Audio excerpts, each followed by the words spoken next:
Democrats roared this week, crushing Donald Trump with this blue wave. They netted more than 40 years worth of House seats, the highest in 40 years. And it's been taking days to count all the votes. So tonight we see this edge is actually growing, backing Democrats by over 6 million votes. Americans did with a 6% margin. A wave election proving some predictions wrong. Tonight, there was some hope that the Democrats would have a wave election. It's not going to be a wave election.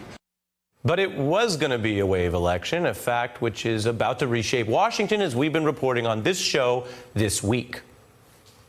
Take a look at Dem results in the past 40 years. This is the number of seats they won in every race, when they won any seats. And right here, this is what they just won this week. You are looking at a projected 35 seats, the largest gain for Democrats in 4 decades, more than any other election since the Democratic wave against Nixon, who was historically unpopular because of his criminal presidency. If these facts that we've been reporting depart from what you've heard elsewhere this week, that's because Donald Trump and his allies have been downplaying and lying about the results. We won a lot of elections last night. We did very well last night. It was not the blue wave that a lot of people predicted. This is probably a rare opportunity to see McConnell smile. It is indeed a good morning for Senate Republicans. A lot of that is spin. As Bob Dylan once explained, once a falsehood's out there, the newspapers, they all go along for the ride. I have to say, when you look at what's going on here tonight, this is not a blue wave. This is not a wave that is knocking out all sorts of Republican incumbents. Well, that was on election night. Did we hear that right?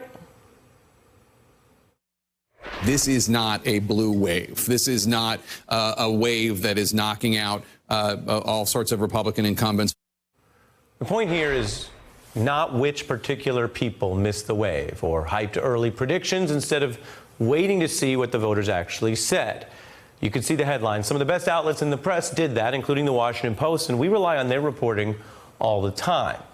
All of this matters because some in the media still don't get it. The media mistake in 2016 was not predicting the race in the wrong direction. It was trying to predict the outcome at all.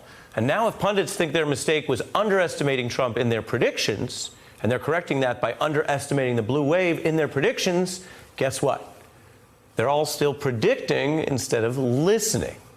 But when we listen to the voters, who we only get to hear from every 2 or 4 years, we can hear them rejecting Trump and choosing Democrats in every presidential race here in the past 26 years except one, and choosing Democrats and rejecting Trumpism roundly this week.